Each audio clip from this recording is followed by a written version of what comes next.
অবশেষে খাঁচাবন্দি হলো মইপিঠের বাঘ। এই মুহূর্তের অন্যতম বড় খবর যে গত এক সপ্তাহে তিনবার বাঘের আতঙ্ক পড়ে মইপিঠের জঙ্গলে। গতকাল রবিবার কিশোরী মোহনপুর এলাকায় একটি জঙ্গলে বাঘ আসার খবর চাউর হতেই বন দপ্তরের পক্ষ থেকে জঙ্গলটি ঘিরে ফেলা হয়।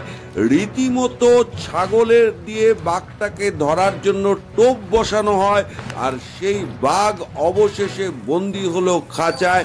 স্বস্তির নিঃশ্বাস ফেলছেন কিশোরী মোহনপুর এলাকার স্থানীয় বাসিন্দারা।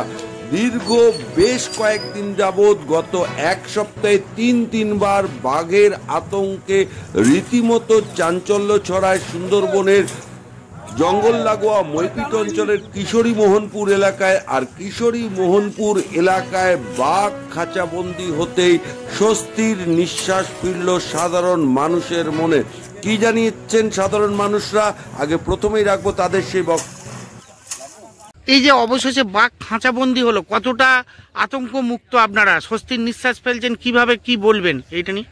হ্যাঁ, আমরা তো ভয়ে ছিলাম, যেখান থেকে বাঘ পার হয়েছে শুনলাম পরশু দিন রাত্রে নাকি পার হয়েছে, ঠিক আছে। এবারে বাঘটা কালকে সকালে একজন দেখেছিল, এই বামনডারি রাস্তায় হাঁটছিল, ঠিক আছে।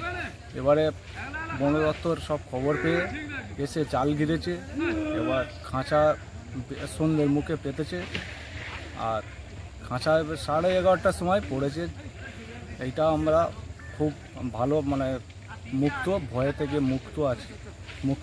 বাঘ খাঁচাবন্দি হতে রীতিমতো আনন্দের উল্লাস আসে স্থানীয় বাসিন্দাদের মধ্যে। দীর্ঘদিন ধরেই তারা যে বাঘের আতঙ্কে ছিল, এদিন পূর্ণবয়স্ক বাঘকে ছাগলের টোপ দিয়ে খাঁচাবন্দি করে বন দপ্তর। তবে বাঘটির স্বাস্থ্য যথেষ্ট ভালো আছে। আজ স্বাস্থ্য পরীক্ষা করার পর বাঘটিকে ছেড়ে দেওয়া হবে গভীর জঙ্গলে, এমনটাই জানা। আপাতত ঠিক আছে, বাঘও সুস্থ আছে একদম। আর আমরা এখান থেকে একটা ক্রিটিক্যাল পজিশনটা ছিল, ওই ক্রিটিক্যাল পজিশন থেকে আমরা ওকে রেস্কিউ করতে পেরেছি। মানুষের কোনো সেরকম ক্ষতি হয়নি, তো আমরা ঠিকঠাক করে ওকে এখান থেকে নিয়ে গেছি। তো এটাই আছে কি আগেও এরকমই আমাদের চেষ্টাটা থাকবে কি এরকম কোনো অসুবিধাটা না হয়।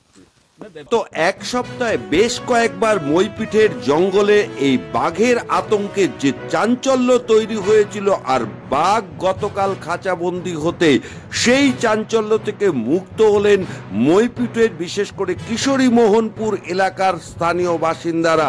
আর সেই বাঘবন্দি মুহূর্তের ছবি দেখুন খাস খবর ডিজিটালে।